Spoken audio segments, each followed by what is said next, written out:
Welcome to Timely Conversations. Introducing today's guest, Oksana, Creative Director of Impero, who has incredible insights and experiences to share. Oksana is an expert in marketing, known for a confident presence and deep understanding of branding and making oneself marketable, and has successfully navigated the business landscape in Australia and internationally. In today's episode, Oksana shares her inspiring story of arriving in Australia without knowing a single person and building a vast network through great interpersonal skills. She also dives into a transition from being a home economics teacher in Russia to a data-driven marketer in Australia, emphasising the universal psychology of marketing. She discusses the importance of understanding your audience, the role of creativity in marketing, and how to run successful marketing campaigns. We'll hear about some of Oksana's remarkable campaigns, including her work with high-profile clients like Canon, Sex and the City production team, and P&O Cruises. So sit back and get ready to be inspired by Oksana's incredible journey. Oksana, welcome. Thank you. Thank you for the time. Pleasure. I have to thank David for the referral. David introduced you as somebody very comfortable in the networking space, super confident, and we briefly had a chat over the phone, and we also think that, you know, to understand business, to market, to make yourself marketable, to let people know what you do, who you are, branding, that it's very important that we get out there and talk to people, as many as we can. Is this how your journey started? You first researched? Basically I arrived here, I didn't know one single person, and I just went and met people and attend the functions and build my network. And now I got, I think, 20,000 people following me on LinkedIn. And it's all about, you know, people on the journey. Like we met, like you said, because of David, and David was introduced to me because of someone else. Yes. Yeah. Such a small world. It is. And all the way from a different country as well. Yep.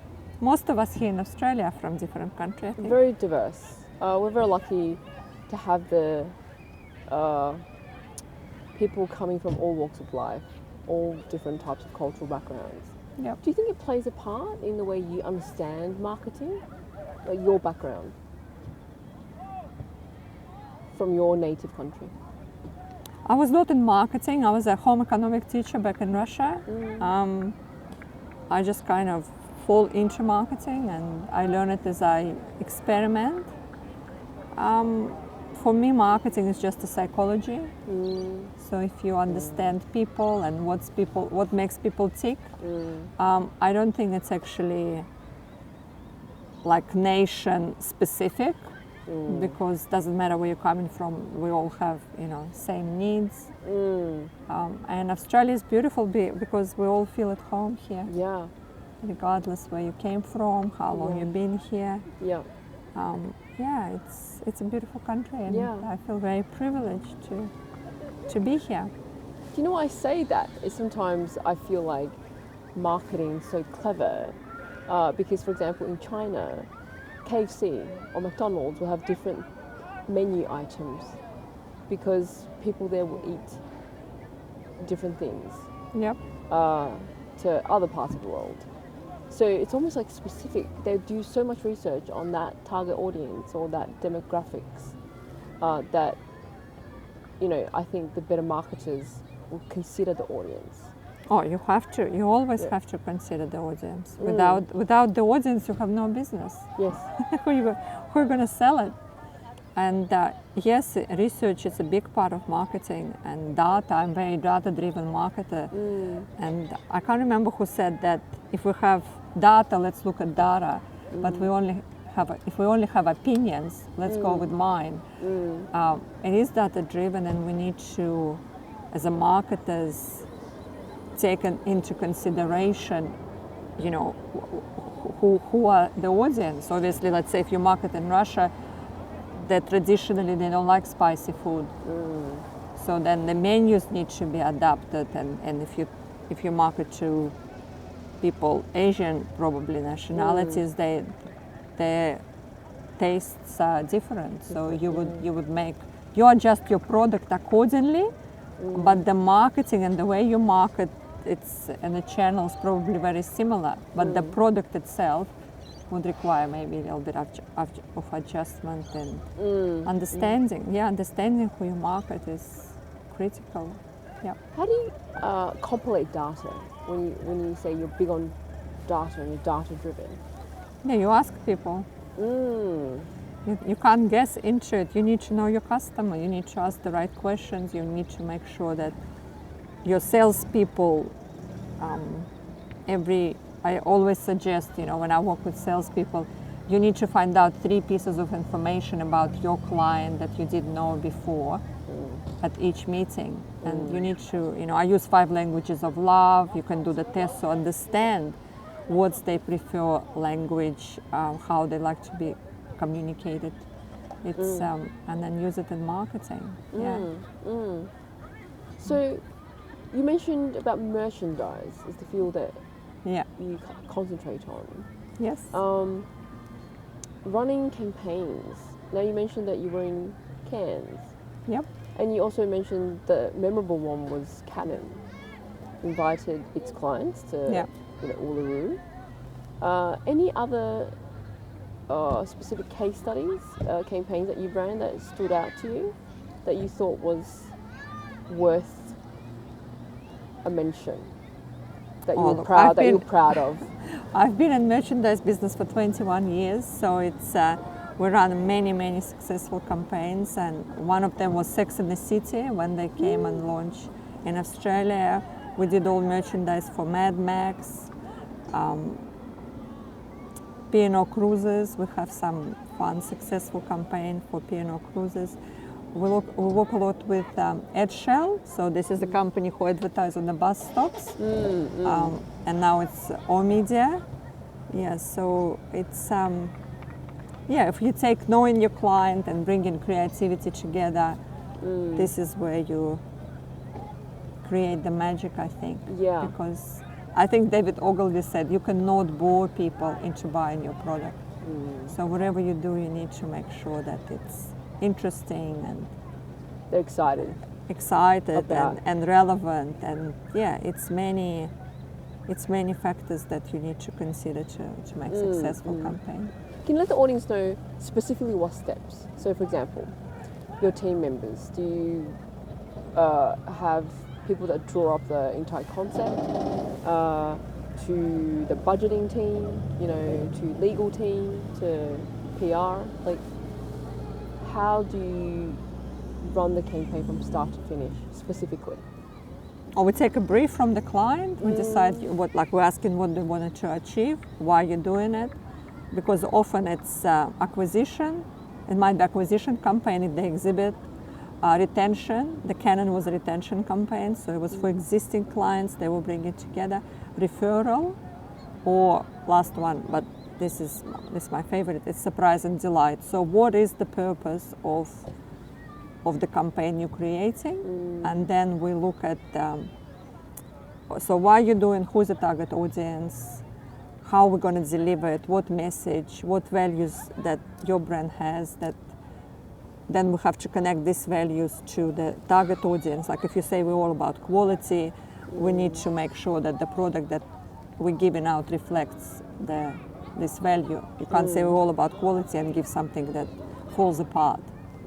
And then we sort of design the concept and present it to the client, and they pick the one that they prefer, or if we don't give them options, they'll just say, yeah, we love this idea, and they run with that. Is it a bit like, I don't know if you've seen the drama series Mad Men, set in 1960s, 70s America. Yeah. And it's all about marketing agencies. Yeah. Going to clients, giving them storyboards. Yeah. Maybe it's a Hilton hotel, maybe it's Nike, sporting company, coming up with slogans, coming up with copy. Yeah. Is it a bit like that? Do you only only in the product. I'm a creative director, so I'm the one who kind of come up with the concepts. Yeah, very similar to the agencies, because agency probably work on a brand, on a brief, on a concept, but we work, let's say, with the agency when they do the activation, like what sort of product that would be appropriate for this specific campaign, and we come up with a product. We've got 20,000 products, so it's all about finding what's right fit for this specific brief. Do you prefer to come up with ideas yourself? Do you reckon it's a solo activity, or do you think it's a team thing? You know, you would have a whiteboard and let's brainstorm. You know, I've seen agencies where they have minimal 3-4 people. Yeah. And they'll have that meeting. They'll schedule a 2-hour meeting and say, this is the company, we have a campaign coming up, there's a skeletal concept, which is, you know, maybe it's going to be outdoors, it's a sporting event, we're going to promote maybe football. How do we do that? How do we make exciting and engaging? Yeah. You know, and the end result is people want to have the product, or people want to buy the service. So do you think it's an activity that you can just do alone, because you're so equipped, like you are so experienced? You know, in that 25 years experience, I think you may have seen it all, right? There's probably nothing you've not seen. I wouldn't say that. It's always something else to learn, but it depends on campaign. Sometimes we bring people together, sometimes, you know, I might come up with the concept and take it to the client and they say it's brilliant. It's I'm not really focused on like structure of the process, how we're doing it. It's like how we can achieve what they want. And if it's you know, every single person going home and thinking about ideas and bringing them together, or us sitting together, or us being on site with the client and let them be involved as well. It's all really depends on the brief, on the timing, how big is their team, on the budget. So it's many moving parts to sort of to say this is the way we do it and it's no other way. Sometimes they know what they want. You know, Taylor Swift was here. She sold $66 million worth of merchandise in a very short trip in Australia. So amazing. It's a lot of musicians. They make more money selling merchandise than selling music. So it's a Taylor Swift's fan base. Wow. Unbelievable. But she's a great example of how to create successful marketing campaign. You know, she was coming in February, they announced it in June. 4 million people wanted to buy the tickets, only 600,000 tickets were released. So it was, for over 6 months, this was the only conversation that everyone had. Do you have the ticket? Do you know someone who have a ticket, regardless if you like it or not? So, and this is why I always say victory loves preparation. So, because if she would be coming in February and start talking about it in January, it's just not enough time, right? You need to give yourself 90 days if you want to create successful marketing campaign. So you think 90 days minimal to run a successful campaign? Oh, absolutely. Like I just come back from Cairns and they literally finished the conference. It was a 3-day creative conferences, and the day after, the organizers looking for the venue and confirming everything for next year. And it was 1,600 people at this conference, and they expecting it's going to be 2,000 next year. They literally, they don't stop. So then they finish the venue, they lock the date, then they will probably look for speakers, and then 6 months before the program would be finalized, and they start promoting the next event. So I always say you can never be too early with preparation. You need to give more than enough. Absolutely. You definitely have a contingency plan B just in case and plan A doesn't work. Exactly, but I think Einstein said that if I was given a task, I would spend 95% about thinking about it and 5% doing the task. And I think quite often, and I see it very, very often, people have an idea, they didn't do the research, and they run with it, and they invest thousands of dollars and hours of time only to find out it's not a good idea because they didn't do the research. They didn't, they didn't create the minimum viable products, take on the market. They didn't say, is this actually needed? We don't need more information. We don't need more of anything. Everything we do in business have to solve the problem for the customer.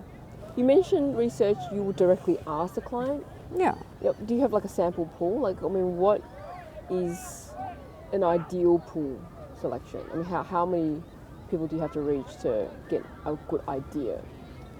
A good indication? Anything. Like you can test it with 10 people.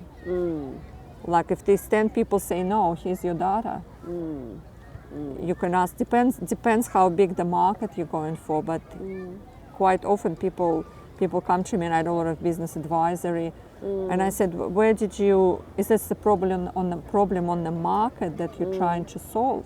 Like, why are you doing it? And they said they just thought it's a good idea, but you have to go and test it. Like, I can sell any product to anyone without this product exist. And this is how Apple sold the Apple Watch. They did not make it. They just had million people register for the. If we would produce, if we to produce the Apple Watch, would you buy it? And when million people say they would, is when they went ahead with it. Then they say no, they didn't go ahead. They said, because a lot of people say yes, I would buy it, but then when you ask them to buy, they don't buy it. So then they say from this million people, they ask people, if you are interested to buying it, you have to pay a deposit. So then they have a real data. And when they have enough people who actually say yes and pay the money, because when people pay money, they pay attention. And only then they want to produce the product. It's interesting, the Adam from Tinkerbell just said on this conference, and I think it was brilliant. He said, why does mother love her baby so much? This was the question to the audience. Why does she love the baby so much? And the answer was, because she created it. So, and same with IKEA. The bookshelf that you assemble, it actually has 30% more value to you if it's a bookshelf that you just purchase without assembling. So we want to get people involved. We want to be part of our process. Then they appreciate and value it more. IKEA, I've got to say, is such an interesting business model. Like, I would agree, you cherish it more. Yes. You're involved in the making of it. Yeah. And then secondly, it's kind of almost more like a fun activity. For some. For some. I certainly didn't mind reading instructions. Yeah. I definitely thought it was pretty cool to assemble things. Yeah. And then they gave the customer so much reassurance. Like, their return policy is very fluid. Yeah. Right. So, how do you appeal to your target audience other than pre-research and knowing the market? Would you say that, how would you stand out to some of the other companies that run campaigns? Like creativity. You have to be creative. You have to be different. I think Chanel said that in order to be irreplaceable, one has to be different. So many. I'm writing the book now, and the title of the book, Not Another Freaking Water Bottle. And I sell water bottles, but it's our job to be interesting. It's our job to be creative. If you're boring, you're just one of many, and if you're one of many, you compete on price. And if you compete on price, that I think very soon you'll be dead. Because it's always someone cheaper, and it's if the only thing you compete in is price, it means that you don't have relationship, you don't have anything else. If this is the only conversation you have with your customer. So when you speak to clients, how do you first approach clients? Can you directly ask for the budget? I mean, do you enjoy, first talking about the creative side first, and then seek for that? Because that's something so realistic. Because they need to give us. We'll ask for budget. What's your budget indication? Like upfront, would you Is that your style? No, not up like when you say up front. Like we have to firstly have sort of, you get some sort of engagement. It's then they obviously came to us or we came to them. So when we have this conversation, it's several questions will need to cover, and one of them will be budget, of course. Do you enjoy the creative side a bit more than talking about the finance aspects? I don't mind. I started in sales when I was 7, so for me sales, I love sales. It's not, I don't, it's, I don't have creative or sales. What's better? But if it's, you know, if you're in business, you cannot choose. If you're employed, then you have to say your job is to be creative and you never get across the sales. But if this is your business, you do sales, you do marketing, and you do finance, and you do negotiation, and you do everything else. Everything. Right. So you think negotiation is a bit of a skill to have? Everything is a skill. Sales is a skill, marketing is a skill, it's a muscle. Creativity is a skill, it's a muscle.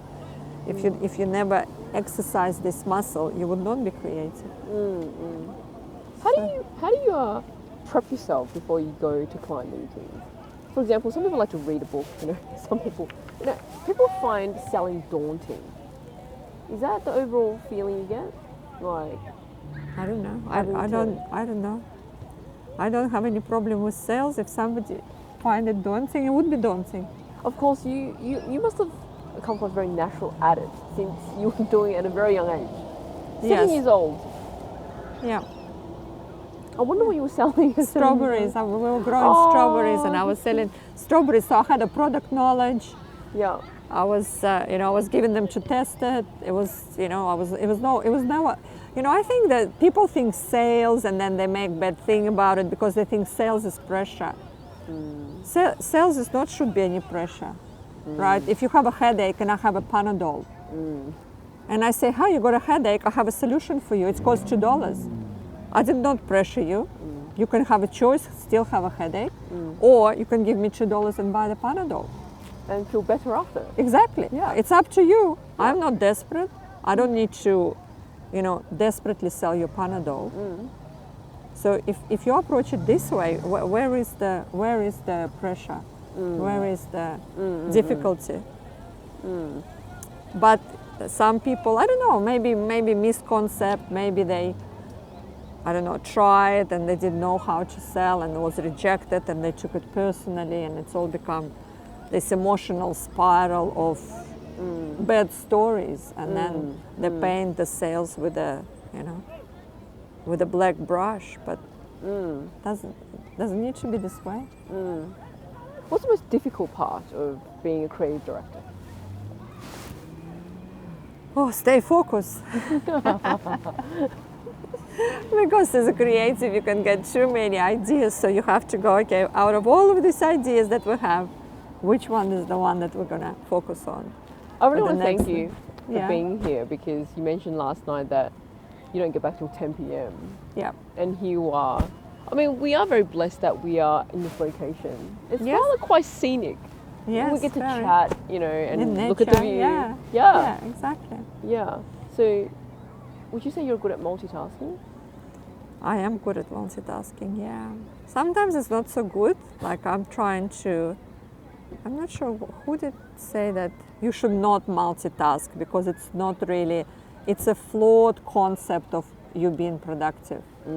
Because a lot of people think that by multitasking they're doing more, but it's actually not true. They did the research and all the data showing it's not the case. It's better to do something and stay on one task, because every time you get interrupted, it's take you like 21 minutes to get back on it.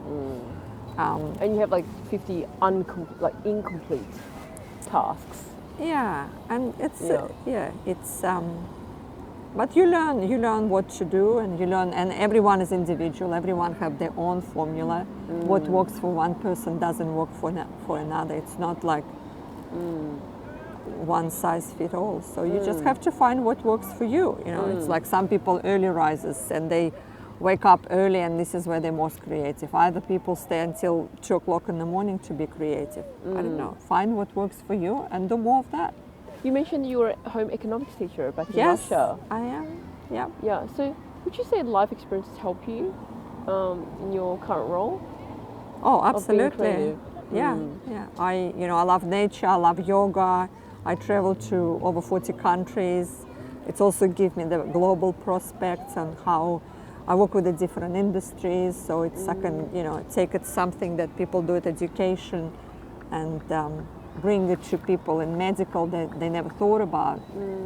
Yeah, and home economics teach a great degree because it's hands-on, it's creative, it's you're cooking, you doing the woodwork, metal work, and yeah, it's very creative from the soul point of view, absolutely. You mentioned about Sex and the City that you ran a campaign for them. Yeah. As in the movie, the production. Yes, the whole... yes. So yeah, when they came to Australia, we produced the nail filer that had Sex in the City details, so everyone who attended received of the the movie. piece of merchandise. Yeah. Oh. It was very successful, and I still got the nail filer. It's like 20 years old, but it's a souvenir. Yeah. Oh, I was at a charity event for. No, it wasn't charity. Movie. No. It was a movie network. They were the people who brought this movie to Australia. Yep. And we did merch for them. Yep. And you decided, you came up with the idea of nail filer? Yeah, it's a female market. Yeah, and I still use it like for my company. I give the prospective clients nail file, and it says for cool and fun marketing ideas, keep us on file. So you'd say that once a client's happy and they used to working with certain team members, they're likely to stay with you. Oh, absolutely. Yeah. And this we're in the business. In my order process, the last column is a happy face. So everything we do, and it's like 27 steps before we deliver the product, it's a need to get to the happy face column. So when if our customer is not happy, we should not be in business because they're not going to stay. So I think it's important for me, and it's also very much easier because it's cost 5 to 6 times less to actually keep the customer than acquire the new customer. So if you're just interested in just make one-off sale and they leave because they're not happy, you're constantly looking for new customers, so it's costing you a lot of money. So your strategy is to try to retain existing... Oh, absolutely. I'm in business, I'm Libra by star sign, I'm in business of relationship. This is my primary goal, to build relationship, and then the fact that they need to buy merchandise, it's a secondary. So each time a client's come to you, you'll have to design something different, a different type of merchandise, depending on the client. Not necessary. Sometimes they will, some product, I have a tradie client and they be ordering same thing for the 5 years. If it works for them, they just keep ordering it and then, order something else new. But sometimes if it's not broken, don't fix it. If it's a good product, and it's like my nail filers, I've been doing it for 8 years. And every year just reorder it because it's working, and this is the best, because you get sick of your marketing and your product much faster than the people who are receiving it, because they never seen it before. For them it's new. How do you resolve customer complaints? Do you get setbacks? I don't really get many complaints. That's pretty good that you really know what you're doing. So that means you're good at setting expectations. No, but we have a good processes, we have a conversations, so they don't, even if they complain, I don't even remember when is the last somebody complain, or they complain about the color and they say this color looked dark, and then I went back and have a look at the artwork been approved and the PMS color they provided. I say, no, this is the right color, you approved it, and it's looked darker because you put it against the darker lanyard. But even with complaint, I think we need to hear the customer and understand what is the issue, and if it's our fault, we need to fix it and take responsibility and satisfy it, because if everything was good, they shouldn't be complaining. So what is the what is it missing in your process that got to the point that now they're complaining?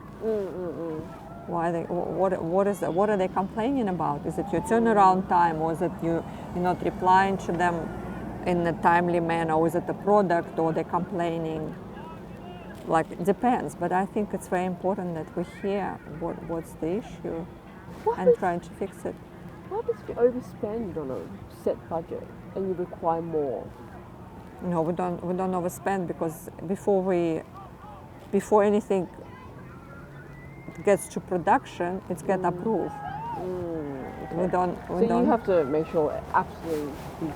No, we only we quote, and then this quote get invoiced. We don't have any variation on the product. I was going to ask, becoming a creative director, was there any other roles you did leading up to becoming a creative director? That trajectory of, becoming that, did it take a series of other? I'll always be entrepreneur. Like, I'm not employable, so I had my business since young ages, since I was young in Russia, and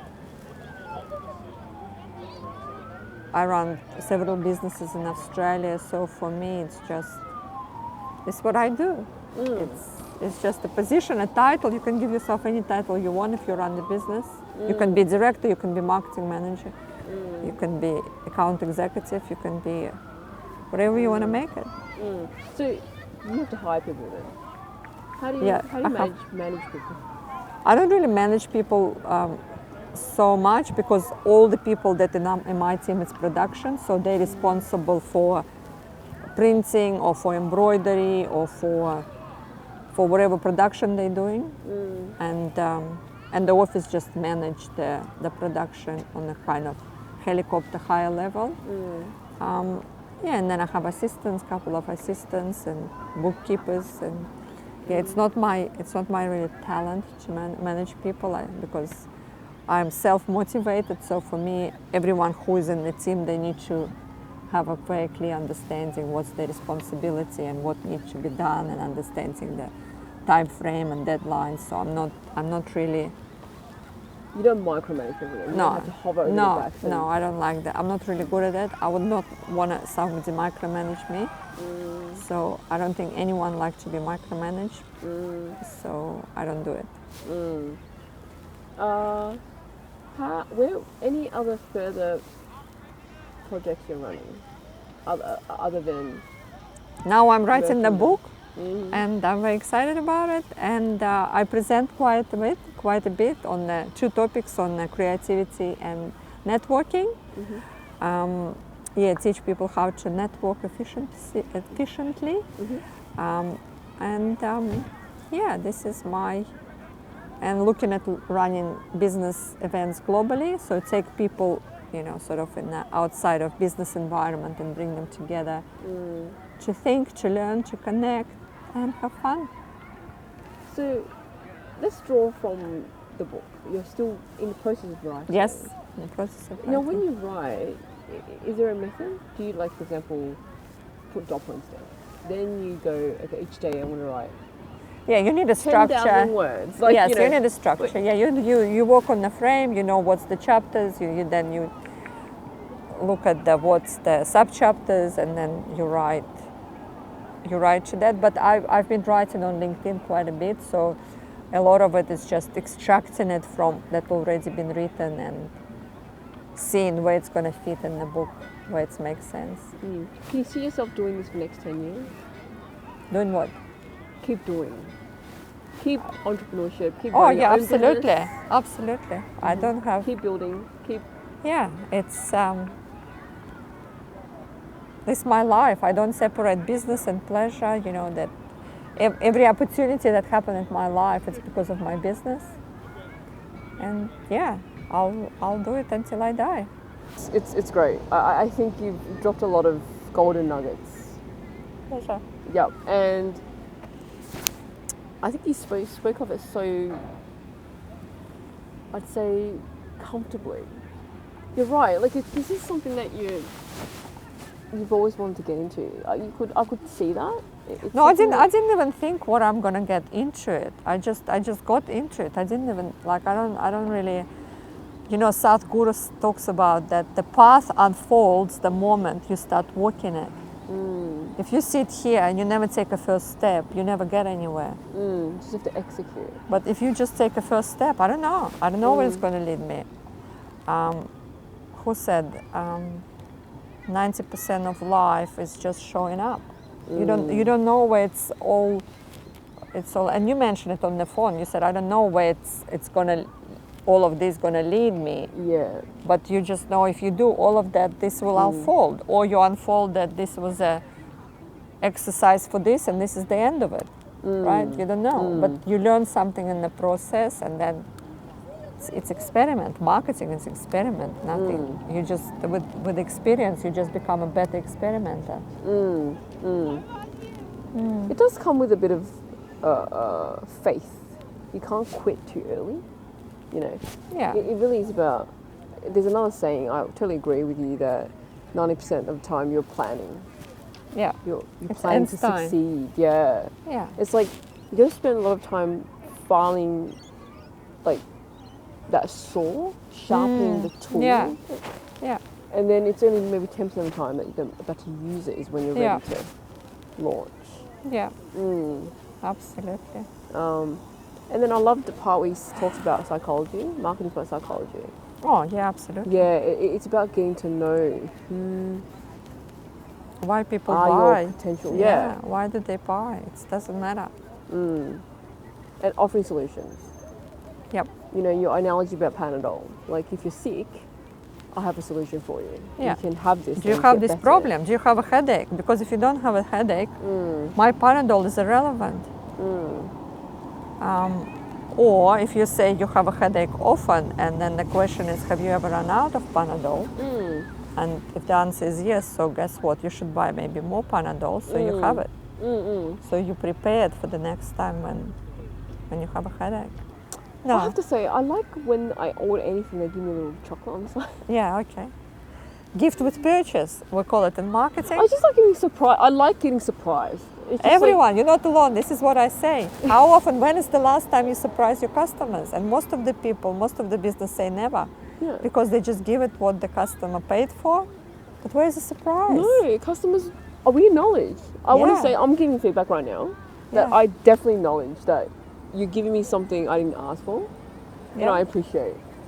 So you know, in Melbourne, McDonald's, there's only one little branch that I've come across. It's a 24/7 McDonald's that because I love the coffee beans there. I'm just huge on coffee for starters.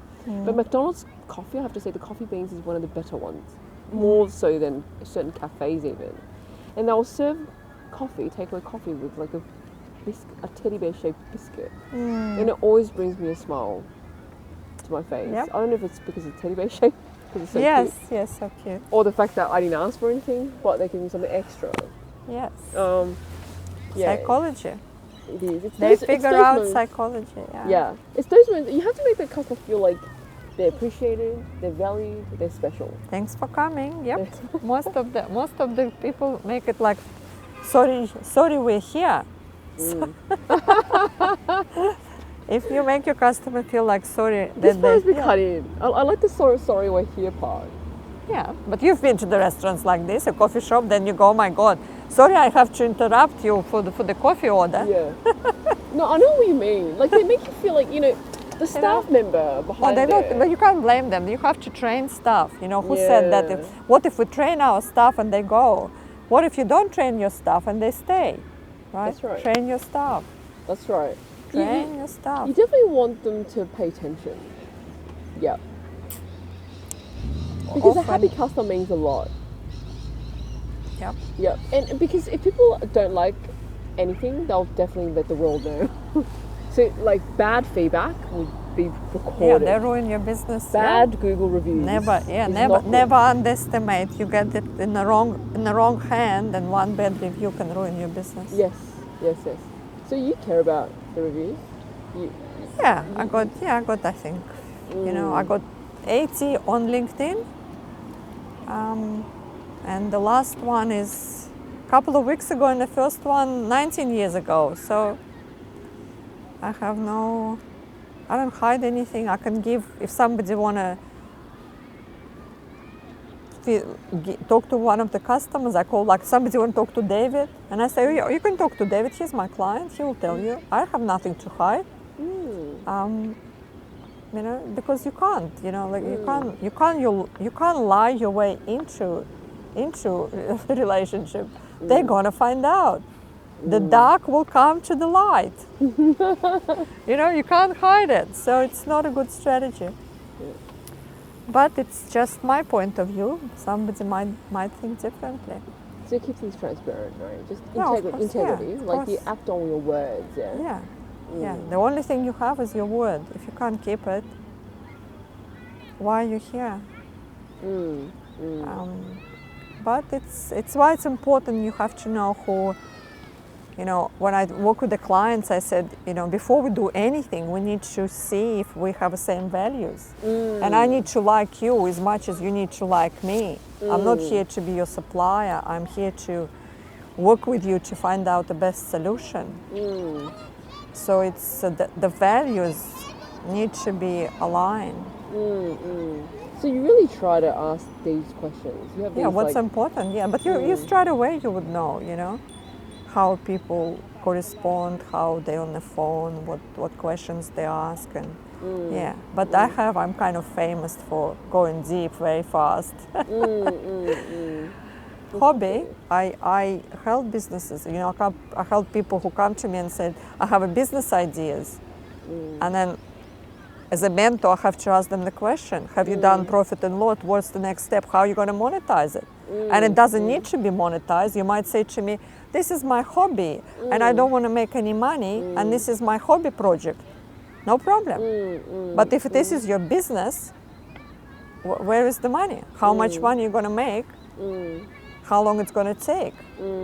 Because it's take your time. We all want to, like, race to the finish line. We're all, like, thinking that... Where is the finish line? Yeah. You first need to define what to you, where would you want to be in that amount of time. So I always think, in this amount of time, what can you achieve? Is it realistic? Yeah. Or are you dreaming? And Yeah, of what course. is the strategy? Yeah, like if somebody come, I haven't sold anything in my life, and now in the first year I'm going to sell 20 million. I would like to see what's the plan, like how, you know, at least they're Kardashian and they can launch the lip gloss and sell it overnight because they have so many millions. Of followers, right?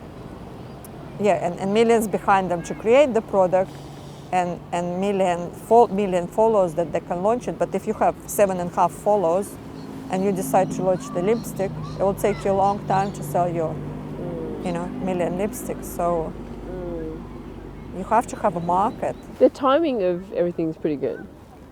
It's like they had the followers, then they launched it. This is the only way to do it.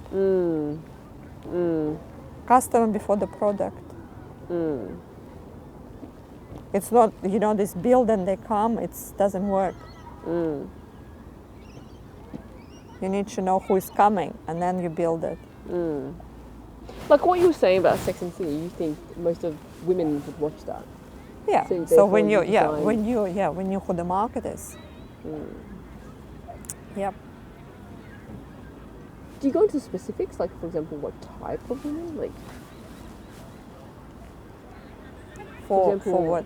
I knew the type of women for the Sex and the City. Yeah, for example, maybe like people that are into fashion, you know, like.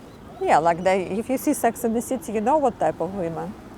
They're very clear what type of women who watch it. Yeah. And you know, this type of women are the one who come to the opening. Yeah, very specific. It's like Taylor Swift. You knew what kind of people coming to see her. But at the same time, it can be, you know, generational, that parents went to see it with kids, and you know, it's different. Can you share a bit more about the books that you're writing? Yeah, so the book is with the title "Not Another Freaking Water Bottle," and it's talk about how to make your brand memorable. And the chapters is the first chapter I talk about events and importance of events and how to use events in marketing effectively. Then second chapter I talk about relationships and how to use, in business it's not what you know, it's not who you know, it's who knows you. So how do you build these meaningful relationships? Who are your people and how do you nurture them and stay in touch with them in a meaningful way? And the last one, it's the tools that and some examples that I'll be giving, that practical examples, what is it that people can actually take and implement in their business to stand out and be memorable, especially in digital world. It's how do you cut through the noise? And if you use 5 Sense marketing, sonic marketing is so effective, and they talk about it in Cairns. The music, you can use if your brand is a smell, what does it smell like? And we have scientists who can actually design the smell that will represent your brand. So if you hook more than 2 senses in your customer's mind, they're more likely to stick with you longer. Yeah, because we have to, everyone just scrolling. How do we stop the scroll?